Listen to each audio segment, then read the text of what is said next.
সাংবাদিক দিলৱাৰ হুছেইন মজুমদাৰৰ গ্ৰেপ্তাৰক লৈ আজিও অব্যাহত সাংবাদিকৰ ক্ষোভ। বৃহত্তৰ তিনিচুকীয়া সাংবাদিক সন্থা আৰু জাৰ্নেলিষ্ট ইউনিয়ন অৱ আছামৰ উদ্যোগত প্ৰতিবাদী কাৰ্যসূচী। ক'লা বেজ পৰিধান কৰি প্ৰতিবাদত নামিছে তিনিচুকীয়াৰ সাংবাদিকসকল। পৰিকল্পিত সংকল্পৰে সাংবাদিকক আক্ৰমণ নকৰিবলৈ চৰকাৰৰ সকিয়নি প্ৰতিবাদী সাংবাদিকৰ। চাবুৱাতো প্ৰতিবাদী কাৰ্যসূচী ৰূপায়ণ কৰিছে সাংবাদিকসকলে।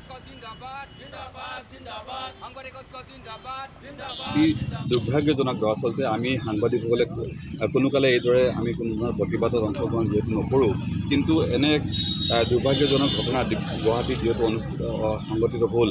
চৰকাৰী পক্ষই যি ধৰণে এগৰাকী সাংবাদিকক দিলৱাৰ হুছেইনক বিনা দুখত বিনা কাৰণত গ্ৰেপ্তাৰ কৰি ৰঙাঘৰলৈ প্ৰেৰণ কৰিলে। গতিকে আমি অনুভৱ কৰিছোঁ যে শাসনাধীষ্ঠ যি চৰকাৰে সাংবাদিকসকলক এইদৰে তেওঁলোকক সাংবাদিক নিগ্ৰহৰ ঘটনাৰ লগতে তেওঁলোকক আক্ৰমণৰ বাবে তেওঁলোকে বাছি লৈছে আৰু সেইবাবে তেওঁলোকৰ কণ্ঠৰোধ কৰাৰ অপচেষ্টাও চৰকাৰী পক্ষৰ তৰফৰ পৰা আমি দেখি পাইছোঁ।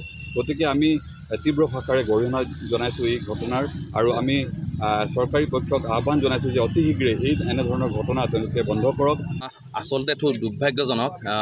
বৰ্তমান আমি দেখিছোঁ এইখন চৰকাৰে যি মাত মাতিবলৈ যিখন দল সংগঠনেই হওক বা জ্যেষ্ঠ বুদ্ধিজীৱীয়ে হওক বা সংবাদ মাধ্যমেই হওক, যে মাত মতাৰ লগে লগে তেখেতলোকে দমন নীতি আৰম্ভ কৰি সেই কি ধৰণে তেখেতলোকে বিভিন্ন ধৰণৰ আইনৰ মেৰপাকত সোমাই তেখেতলোকে যে আইনৰ বিভিন্ন মেৰপাকত তেখেতলোকে জেল দিব পাৰি, তেখেতলোকে বিভিন্ন ক্ষেত্ৰতকে দমন কৰি আচলতে দমনমূলক নীতি আমি কিন্তু সদৌ অসম ছাত্ৰ সন্থাই তীব্ৰভাৱে এই দমন নীতি কিন্তু এই যি হ'ল মাত মাতে, যি ৰাইজৰ হকে মাত মাতে, তেখেতলোকৰ নচলাবলৈ আমি আহ্বান জনাইছোঁ। দুৰ্ভাগ্যজনক আচলতে আমি সাংবাদিকসকলে অসমৰ মুখ্যমন্ত্ৰী হিমন্ত বিশ্ব শৰ্মা ডাঙৰীয়ে নিজে সংবাদ মাধ্যমৰ আগত মত প্ৰকাশ কৰিছে যে বিজেপিৰ বিৰুদ্ধে যদি বাতৰি কৰে আপোনালোকৰ চেনেলৰ TRP কমিব আৰু বিজেপিৰ সপক্ষে বাতৰি কৰিলে আপোনালোকৰ চেনেলৰ TRP বাঢ়িব।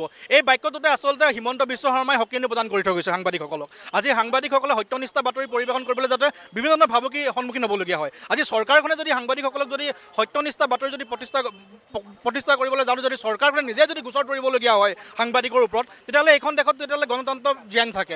আচলতে হিটলাৰী শাসন চলিছে বুলি আমি অভিহিত কৰিব বিচাৰিছোঁ ছাত্ৰ মুক্তি সংঘৰ সমিতিয়ে, আৰু স্পষ্টভাৱে ক'ব বিচাৰিছোঁ দিলৱাৰ হুছেইন মজুমদাৰ ডাঙৰীয়াৰ ওপৰত যি অমানৱিকভাৱে গোচৰ তৰি এই চৰকাৰখনে যে এই হিটলাৰী শাসন আৰম্ভ হৈছে বুলি তেওঁ আৰম্ভণি ৰণদংকা যে হিমন্ত বিশ্ব শৰ্মাই বজাই দিছে, ইয়াৰ কথাতে স্পষ্ট হৈ গৈছে যে হিমন্ত বিশ্ব শৰ্মাই মুখ্যমন্ত্ৰীজনে বা এই বিজেপি চৰকাৰখনে এতিয়া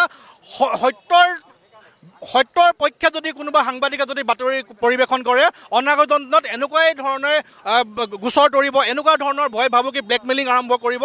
এই কথাটো কিন্তু হিমন্ত বিশ্ব শৰ্মা ডাঙৰীয়া চৰকাৰে যোৱাকালিয়ে প্ৰমাণিত কৰিছে। গতিকে আমি খুব স্পষ্টভাৱে ক'ব বিচাৰিছোঁ যে গণতন্ত্ৰৰ চতুৰ্থ স্তম্ভ যদি আজি সাংবাদিকসকলে যদি প্ৰশ্ন নকৰে, তেতিয়াহ'লে প্ৰশ্ন কোনে কৰিব? প্ৰশ্ন মুখ্যমন্ত্ৰী ডাঙৰীয়াই কৰিব নেকি? প্ৰশ্ন মুখ্যমন্ত্ৰী ডাঙৰীয়াই কৰিব নেকি যে এপেক্স বেংকত কি ধৰণে দুৰ্নীতি সংঘটিত হৈছে? প্ৰশ্ন মুখ্যমন্ত্ৰী ডাঙৰীয়াই কৰিব নেকি যে আমাৰ বিধায়কজনে কেনেকৈ ইয়াত কোটি কোটি টকাৰ লুণ্ঠন কৰিছে? প্ৰশ্নটো হিমন্ত বিশ্ব শৰ্মা ডাঙৰীয়াই নকৰে, প্ৰশ্ন সাংবাদিকে কৰিব লাগিব। গতিকে সেইবাবে আমি দেখিবলৈ পাইছোঁ যে যি হিটলাৰী শাসন চলিছে, যি ফেচিষ্ট শাসন চলিছে, আজি দল সংগঠনে প্ৰতিবাদ কৰিলেও আটক কৰে, আজি সাংবাদিকে প্ৰতিবাদ কৰিলেও আটক কৰে, আজি বুদ্ধিজীৱী সমাজে প্ৰতিবাদ কৰিলেও আটক কৰে। আচলতে হিটলাৰী শাসন চলিছে, অন্য একো নহয়। আচলতে হিটলাৰী শাসন চলিছে।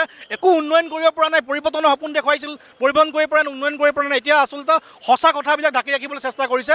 আমি খুব স্পষ্টভাৱে হিমন্ত বিশ্ব শৰ্মা ডাঙৰীয়াক আৰু এই বিজেপি চৰকাৰখনক সকিয়নি প্ৰদান কৰিছোঁ, আৰু যাতে এনেকৈ যাতে সাংবাদিকৰ ওপৰত গণতন্ত্ৰৰ চতুৰ্থ স্তম্ভৰ ওপৰত যাতে অমানৱীয় অত্যাচাৰ যাতে নমাই নানে, তাৰ বাবে কিন্তু আমি হিমন্ত বিশ্ব শৰ্মা ডাঙৰীয়াক আমি সকিয়নি প্ৰদান কৰিছোঁ।